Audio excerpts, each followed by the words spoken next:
한국 시간 기준 4월 22일 새벽 기가 텍사스 드론 관찰자 조 태그마이어는 흥미로운 사진을 공유하였습니다. 그는 8장의 사진과 함께 오늘 기가 텍사스 캐스팅 머신 구역 옆에서 흥미로운 발전이 있었습니다. 모델 Y나 사이버트럭과는 다른 모습의 여러 새로운 캐스팅이 발견되었습니다. 전문가분들께서 댓글로 이 캐스팅들의 정체를 알려주시면 감사하겠습니다. 또한 오늘 기가 프레스 부품으로 보이는 것들이 추가로 배송된 것으로 보입니다. 라는 글을 올렸습니다. 이 사진은 4월 22일 오후 기준 87만 조회수를 기록하며 커뮤니티에서 엄청난 화제를 일으켰습니다. 이유는 무엇일까요? 바로 사진 속 저 부품이 사이버캠용으로 추정되기 때문입니다. 이유는 저 캐스팅 렉에 쓰여있는 RTTX라는 글자 때문이었습니다. 테슬라 인플루언서 소여 메리츠는 해당 글을 인용하며 이들은 실제로 사이버캡의 후방 캐스팅 부품으로 보입니다. 사이버트럭 캐스팅 렉에는 CTTX라고 표시가 있는데 이는 사이버트럭 텍사스를 의미합니다. 오늘 조 태그마이어가 제공한 새로운 이미지에는 RTTX라는 표시를 볼 수 있는데 이는 아마도 로보택시 텍사스를 의미하는 것으로 보입니다. 테슬라는 몇 달 전부터 사이버캡 생산 장비를 설치해왔습니다. 2달 전부터 공개 인터뷰에서 라스 모라비는 첫 사이버캡 프로토타입 제작이 올 여름에 시작될 예정이라고 했었습니다. 라며 캐스팅 렉의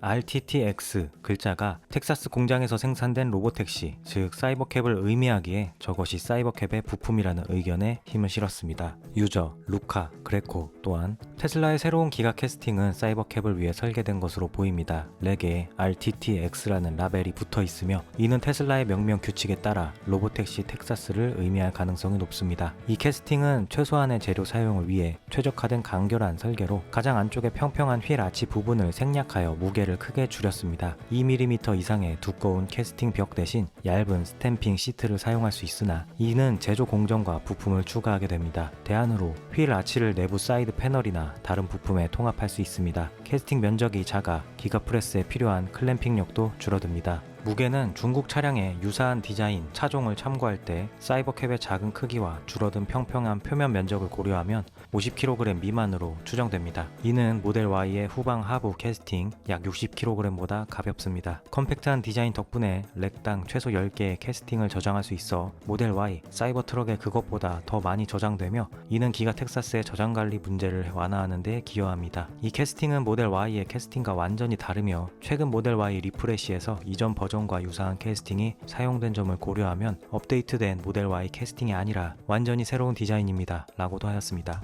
유저 스티븐 호크는 사이버캡이 확실합니다. 게다가 후면뿐만 아니라 전체 하부 프레임이 한 조각으로 되어 있습니다. 하락장 와중에 이 사실을 알게 되다니 라고 하였고 유저 에이든 밀러는 이보다 더 흥미진진한 일이 있을까요? 사이버캡이 테슬라를 지구상에서 가장 큰 회사로 만들 것입니다. 라고 하였으며 유저 아비 마리우스는 친애하는 친구 여러분 모든 것이 대부분의 예상보다 빠르게 움직이고 있습니다. 테슬라가 이 속도를 유지한다면 사이버캡은 2026년보다 훨씬 앞서 게임 체인저가 될 것입니다. 라며 기뻐하였습니다. 이것은 확정적인 이야기는 아닙니다. 정황상 사이버캡이 매우 유력해 보인다이고 다른 의견도 존재합니다. 유저 뉴럴 캐스케이드는 사이버캡이 오스틴에서 올 6월에 출시되고 여기 많은 프레임이 있는 것을 고려할 때 이들이 사이버캡과 같은 크기라면 이는 사이버캡 프레임과 바디를 기반으로 한 새로운 저가형 경제 차량일 거라고 축축해야 할 것입니다. 라고 하였고 유저 컬링 크립토는 그럴 것 같진 않네요. 올해 내내 모든 로보택시 서비스에 신형 모델 Y를 사용할 거라고 장담합니다. 사이버캡 주행은 여전히 신경망에 의해 학습되어야 합니다. 사이버트럭만큼 물리적인 변화가 극심하진 않더라도 전환에는 여전히 시간이 걸릴 것입니다. 라며 사이버캡 양산 소식을 비관하였습니다. 저는 이것에 대해서 판단할 지식이 없어서 그록 디퍼서치에게 의뢰하였습니다. 조 태그마이어가 올린 이미지와 커뮤니티의 반응을 종합하여 그록 디퍼서치가 내린 결론은 사이버캡의 부품일 가능성이 매우 높다 였습니다. 그록이 근거로 삼은 것은 앞서 언급된 RTTX라는 글자 그리고 기존 차량에 쓰이는 부품과 다른 생김새 그리고 이 부품이 발견된 오늘 시점이 앞서 테슬라의 주요 관계자들이 밝혔던 프로토타입 생산 시기와 일치한다는 점이었습니다. 만약 테슬라가 2025년부터 사이버캡 양산에 들어간다면 이것은 아무도 예상 못한 반전일 것입니다. 여러분의 생각은 어떠신가요?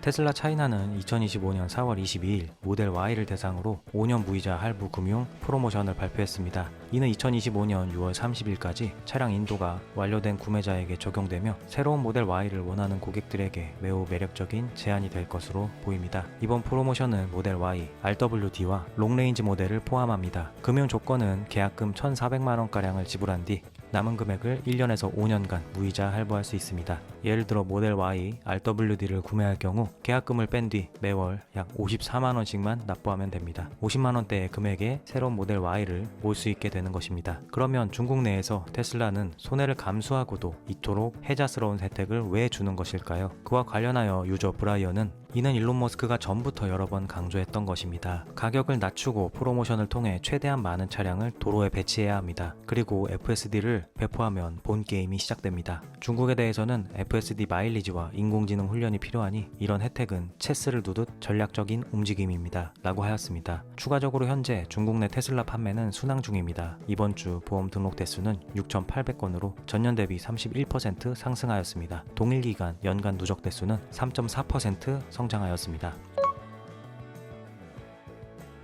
예전 영상에서 테슬라 기가 텍사스에 다이아 블랙 색상이 추가되어서 너무나 부럽다는 말씀을 드렸었는데요. 기가 상하이에서 나오는 제품도 이제 다이아 블랙 색상이 추가되었습니다. 따라서 이제 기본 블랙인 솔리드 블랙이 다이아 블랙으로 대체되었고, 기가 상하이에서 생산 물량을 받는 국가들은 다이아 블랙 색상을 구매할 수 있게 되었습니다. 따라서 우리나라도 다이아 블랙 색상을 곧 선택 가능할 것으로 보입니다. 이 글을 쓰는 시간인 4월 22일 오전 기준으로 현재 테슬라 한국 사이트에선 기존 솔리드 블랙 색상이 구매 페이지에서 사라진 상태입니다. 모델 Y는 원래 블랙이 없던 것 같은데 이 이유 때문에 없었던 건지 모르겠고, 모델 3는 진짜로 솔리드 블랙이 있다가 사라졌습니다. 아마 조금 있으면 다이아몬드 블랙 색상이 추가될 것으로 보입니다. 일본 테슬라 공식 계정도 발빠르게 북미 계정에 올렸던 다이아몬드 블랙 홍보 영상을 재게시하며 해당 사실을 예비 구매자들에게 알렸습니다. 실사 영상은 X에 여럿 공유되었습니다. 물론 실물이 더 예쁘겠지만 검은 바탕 안에서 빛나는 별 같은 느낌이 굉장히 매력적으로 느껴집니다. 테슬라 메가팩 공식 계정은 4월 22일 오늘 한 메가팩 설치 현장 영상과 함께 100MW, 200MW 시 메가팩이 낭트 항구에 위치한 하모니 에너지 셰빌의 현장에 배송 및 설치되었습니다. 이 시설은 오토비더에 의해 운영될 예정이며 프랑스 최초의 대규모 2시간 배터리 시스템이 될 것입니다. 라는 글을 업로드하였습니다. 프랑스 최초의 대규모 2시간 배터리 시스템이란 표현은 이 배터리 시스템이 프랑스에서 처음으로 구현된 대규모 프로젝트라는 의미입니다. 즉 프랑스 내에서 비슷한 규모나 기술적 특성을 가진 배터리 저장 시스템이 이전엔 없었고, 그 주인공으로 테슬라 에너지가 선정되었다는 것입니다. 작가이자 테슬라 인플루언서인 알렉스는 해당 영상을 인용하며 테슬라 에너지는 매년 100% 이상 성장하고 있으며 자동차 사업보다 훨씬 높은 수익 마진을 기록하고 있습니다. 그리고 올해도 마찬가지일 것입니다. 즉 테슬라는 자동차 회사가 아닙니다. 자동차 부문을 포함한 기술 회사입니다. 하지만 다른 모든 부문이 더 빠르게 성장하고 있으며 훨씬 더 높은 수익성을 내고 있습니다. 사람들이 이를 무시하려고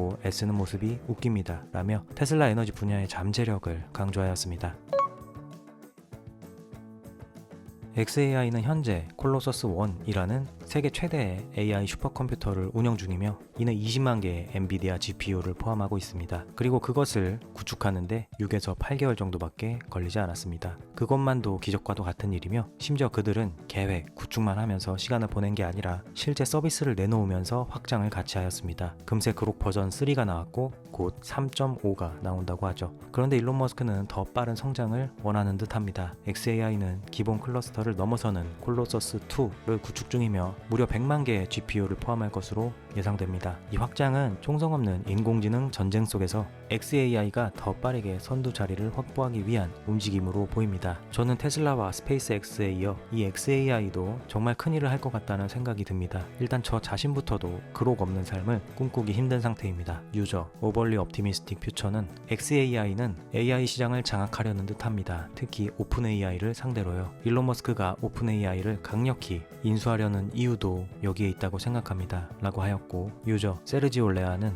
일론은 항상 누구보다 더 크고 빠르게 일하고 있습니다. AI에서는 그 경쟁에서 선두를 차지하는 것이 매우 중요하며 어쩌면 지구에서 가장 중요한 일일지도 모릅니다. 최고의 AI를 가진 사람이 악당이라면 누구든 이 세상을 망칠 수 있습니다. 그래서 저는 일론이 1등이 되기를 바랍니다. 라며 인공지능 역량을 성장시키려는 일론 머스크의 행보를 지지하였습니다. 그럼 오늘 영상은 여기까지 하겠습니다. 저는 다음 영상에서 찾아뵙겠습니다. 시청해주셔서 감사합니다.